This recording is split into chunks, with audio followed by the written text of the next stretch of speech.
इंदौर में हरियाली बढ़ाने के मकसद से प्रशासन लगातार प्रयास कर रहा है। इसी कड़ी में अब इंदौर के साथ साथ इंदौर के आसपास के क्षेत्रों में भी हरियाली बढ़ाने की कवायद शुरू हो गई है। वन विभाग के द्वारा इंदौर के आसपास की पहाड़ियों को इस साल फिर से हरा भरा करने की तैयारी की जा रही है। स्कूल, कॉलेज, एनजीओ के सहयोग से इन पथरीली पहाड़ियों को जलदार बनाने के लिए गड्ढे खोदे जाएंगे। प्रशासन द्वारा जुलाई से अक्टूबर के बीच यहां विशेष हरियाली महोत्सव आयोजित किया जाएगा। इस अभियान के तहत आम लोगों को भी पहाड़ियों पर पौधे लगाने और उनकी देखभाल करने का अवसर मिलेगा। योजना के अनुसार इन चिन्हित क्षेत्रों में बड़ी संख्या में पौधे रोपे जाने का लक्ष्य रखा गया है। डीएफओ लाल सुधाकर सिंह ने जानकारी दी कि इंदौर के आसपास की बंजर और सूखी पहाड़ियों पर व्यापक पौधारोपण अभियान चलाने की रणनीति पर चर्चा हुई है। वर्तमान में कुछ पहाड़ियों का चयन किया गया है। वन विभाग के अधिकारियों ने कहा कि सरकार का स्पष्ट संदेश है, अगर जंगल है तो पानी है। इसी सोच के साथ अब सीएसआर के माध्यम से निजी कंपनियों और संस्थाओं को भी इस अभियान से जोड़ा जा रहा है। जो कंपनियां वन क्षेत्र में पौधारोपण करना चाहती हैं, वे सरकार की गाइडलाइन के अनुसार इस मुहिम में भाग ले सकती हैं। अधिकारियों के मुताबिक इंदौर के आसपास 7 से ज्यादा पहाड़ियों की पहचान की गई है, जहां आने वाले मानसून में बड़े पैमाने पर पौधारोपण किया जाएगा। विभागीय योजनाओं के तहत और अन्य परियोजनाओं के जरिए भी हरियाली बढ़ाने का लक्ष्य रखा गया है। इंदौर को हरा भरा बनाने की दिशा में ये अभियान आने वाले समय में पर्यावरण संरक्षण की बड़ी मिसाल बन सकता है। आज माननीय सांसद जी ने अभी बुलाया था, तो हम लोगों के साथ चर्चा हुई है और सांसद जी इस क्षेत्र में काफ़ी प्रयासरत हैं कि इंदौर के आसपास की जो भी पहाड़ियां हैं, जो कि नंगी पहाड़ियां हैं, उनको कैसे हरा भरा किया जाए।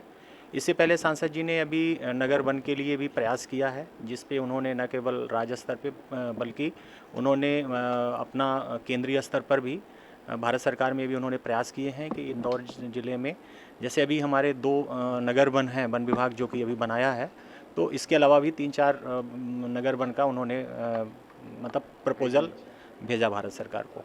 सर, क्या प्रक्रिया रहेगी जलदार बनाने के लिए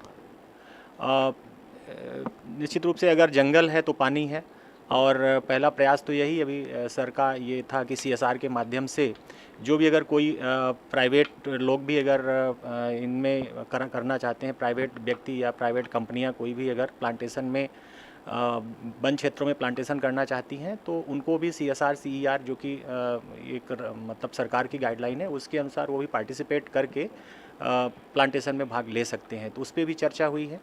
और इसके अलावा सांसद जी ने ये भी मतलब चर्चा हुई कि आपने प्लांटेशन जो कि विभागीय रूप से कर रहा है, तो उस प्लांटेशन के बारे में क्या क्या हमारी गतिविधियां अभी चल रही हैं, जो कि अभी आने वाले बारिश में हम प्लांटेशन करेंगे, उसके संबंध में भी चर्चा हुई। सर, कितनी पहाड़ियों को अभी तक चिन्हित किया जा चुका है? अभी टोटल 7 से अधिक पहाड़ियाँ हैं जिनको अभी हम लोगों ने चिन्हित किया है।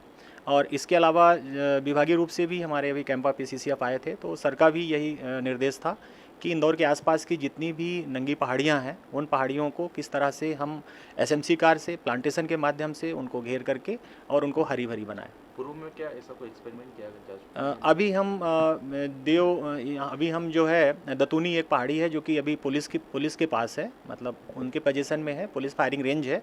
वहाँ पर ये एक हम प्राइवेट लोगों के साथ मिल करके और हम एक प्लांटेशन कर रहे हैं। वहाँ पर लगभग 50 हेक्टेयर का एरिया है और उसमें से हम प्लांटेशन अभी हमने कर लिया, फरवरी में कंप्लीट हो गया। तो कुल कितने पौधे लगाए जाएंगे? उसमें लगभग 25,000, मतलब एग्जैक्ट फिगर तो मुझे अभी है, लेकिन 25,000 के आसपास पौधे उसमें लगाए गए हैं। आपका अपना नाम? मैं लाल सुधाकर सिंह, डीएफओ इंदौर।